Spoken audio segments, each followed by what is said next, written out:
A máme tu ďalší diel série zaujímavostí z každej možnej oblasti života. Tak poďme rovno na ne. V roku 2017 sa zlodeji vlúpali do múzea v Berlíne, pričom ale ukradli len jednu jedinú mincu. No problém je v tom, že táto minca vážila 100 kg a mala hodnotu medzi 3 a 4 miliónmi eur. Žiaľ, minca sa doteraz nenašla a keďže bola s najväčšou pravdepodobnosťou rozstavená, tak už sa asi nikdy ani nenájde. David Attenborough drží rekord ako najdlhšie pôsobiaci televízny moderátor v histórii. V televízii prvýkrát vystúpil ešte v roku 1953 a pôsobí tam dodnes. Mega pingvín je vyhnutý druh tučniaka, ktorý podľa všetkého dosahoval výšku až 2 metre a hmotnosť vyše 100 kg. Mesačníky sú najťažšie práve ryby na svete. Ich hmotnosť sa v závislosti od druhu pohybuje od niekoľkých stoviek kilogramov až po vyše 2 tony. To ale neplatí o ich mozgoch, ktorých hmotnosť sa merie iba v gramoch. Blbečku.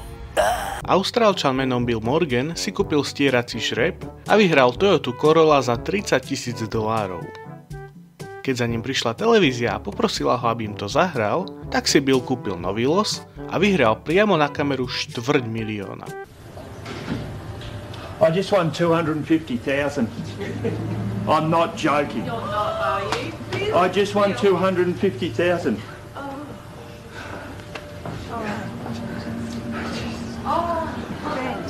Please don't kill me. V Mexiku sa nachádza mestečko Xbox. Nie je ale pomenované po konzole. V miestnom jazyku to má znamenať čierna a odkazuje to na miestnu legendu o nejakej žene v čiernom. Harold Holt bol austrálsky premiér, ktorý sa jedného dňa v roku 1967 vybral plávať do mora a už sa nevrátil. Telo sa nikdy nenašlo, ale podľa všetkého sa utopil. Tak po ňom pomenovali plavecké centrum a armádny plavecký bazén. Či už ste zo Slovenska, alebo z Čiech, alebo z hociakej inej krajiny, tak v peňaženke máte bankovky, ktoré vydala Centrálna banka. Ešte donedávna to tak ale v mnohých častiach sveta nebolo. V takej krajine slobodných a domove odvážnych si mohli komerčné banky tlačiť vlastné bankovky, ako ich napadlo, až do roku 1863. Samozrejme, v takej kope rôznych bankoviek bol zmetok a našlo sa dosť podvodov, na ktoré mnohí chudáci aj doplatili. Čo mi to tak pripomína? Najväčší korálový útec v akváriu sa podľa Guinnessovej knihy rekordov nachádza v čínskom parku Chimelong Spaceship. Táto nádrž má objem 2,8 milióna litrov. To je 2800 metrov kubických. A na záver, keď jete ananás, ananás zároveň je vás.